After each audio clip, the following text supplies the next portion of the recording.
you will fail your way to greatness. Most people allow their fear of failure to outweigh their desire to succeed.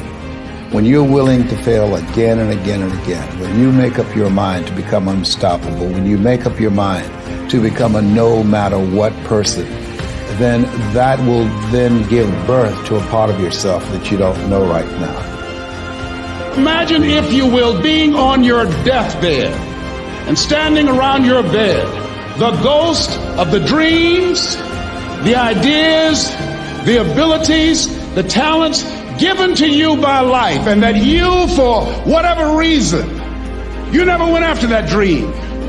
You never acted on those ideas. You never used those talents. You never used those gifts. And there they are standing around your bed looking at you with large angry eyes saying, "We came to you, and only you could have given us life. And now we must die with you forever." See, most people stop short of their dreams and park and get off the highway of life because of the rejections of life. You will always be rejected. It's no big deal. Jack Canfield said rejection is a myth. It's not like when somebody says no and then they slap you. No, it's just, to me, make no your vitamin. Get excited about the no. Why? Because every time someone says no, that brings you another step to a yes. You're getting closer. Trust me, you will win if you don't quit. You will win if you don't quit. Even a broke clock is right twice a day. As you go through the challenges of life and you look at it and embrace whatever comes to you, don't run from it. Step toward it. Don't try and duck it like most people do. See, most people want it easy. See, easy come, easy what? Easy go. See, but when you go at what you're going to deal with and you deal with the difficulties of it, when you handle those hard things close at hand, making those hard decisions right now that you don't want to make, learning those things that you don't like to do, but you know that in order for you to get where you want to go, this is one of the hoops that you have to flip through. And I'm saying to you, whatever you got to do it, because if you don't, life is going to whoop you until you surrender. You have something that you brought to the universe, and that if you decide that my life deserves my developing this what I do well, and becoming the best at it, and mastering myself, and seeing what I have within me, if you decide to drop your buckets where you are and develop your gifts, I grant you, you'll never ever be without. I grant you that your gifts will take you places that will literally amaze you. I grant you that if you begin to work to develop your gifts, you'll develop a strong sense of happiness. You'll get a larger vision of yourself, because part of beginning to get a larger vision of yourself, all of us need some area of our lives where we can have a feeling of competence. That people know when they think about this area, that's something you do. That you eat and sleep that. And that you do that. You do that. Changing is not easy.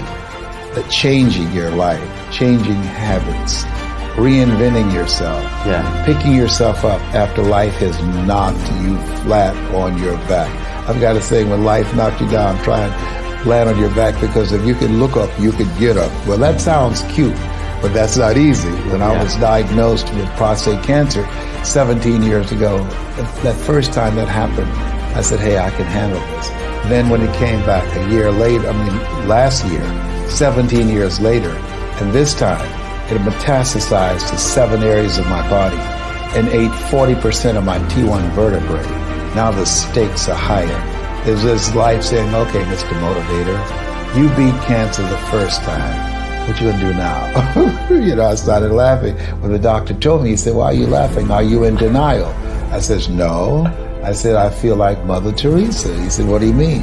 She said, Lord, I know you know how much I can bear. I just wish you to have so much confidence in me. I said, the stakes are higher. So I've got to dig in and got to fight more. Because at the end of the day, life is a fight for territory.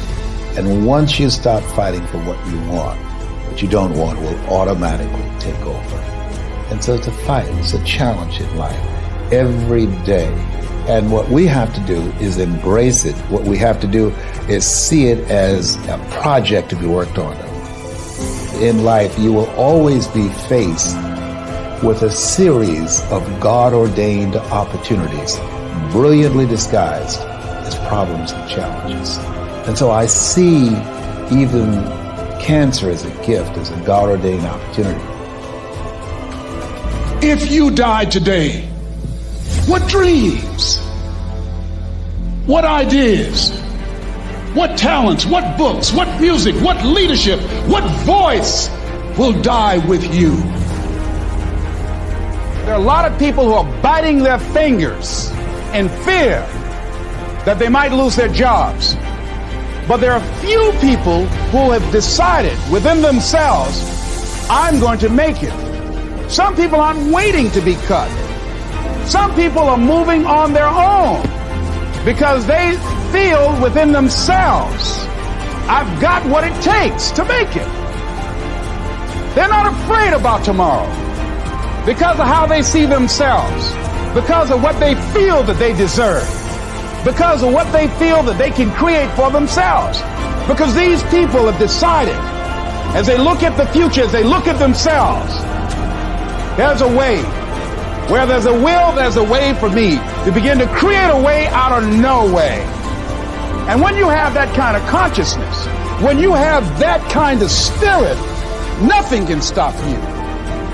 Nothing.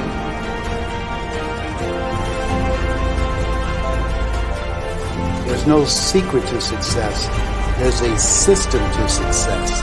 And no matter what organization you become a part of, the system works if you work it. If you don't work it, it won't work. But it works if you work it. And that's one 4-letter word that most people don't like. They're not willing to work. There are winners, and there are losers, and there are people who have not discovered how to win. And all they need is some coaching. All they need is some help and assistance, just a little support. All they need is some insight or a different strategy, a plan of action to make some adjustments that will open up the key to a whole new future for them, that will give them access to the unlimited power that they have within themselves. That's all that they need. So what I want you to do is think about something you want for you, that's real for you, that's important for you, that will give your life some special meaning and power. And I don't even want you to say, I can do that. I don't want you to assume that. See, 5 years ago when I started out in this area, I would not have been able to make the mental leap that I would be up to where I am right now. I don't want you to begin to just psych yourself out. No. I want you to be able to say something to yourself that will enable you to maintain a level of integrity with yourself. That when you say this, even when you face tremendous setbacks, it will be a benchmark to keep you in the game, to keep you moving forward and experimenting and readjusting your strategy and your plan of action, continuously looking for ways to win. I think we have to reflect on, who am I? Why am I here? What drives me? If I died today, what 3 words would I want said about me if I died today? What is it that defines me? How do I define myself? So I went to the next mode necessary to start talking to people and seeking and asking for what I wanted and leveraging relationships and trying to find out, how do the people do it that went ahead of me? How do they do it? And then what is it I need to do? How is it I need to train myself, to develop myself? What's the resources that will be required in order to make it happen? And as I start seeking out and asking questions, I started running into people who said, I know someone who can help you do that. And they helped me get connected with those people. Remember, we have so much energy that can take us so far. It's necessary that you hook up with some other energy that can take you to the next level. I hooked up with them. They said, let's go. I said, away we go.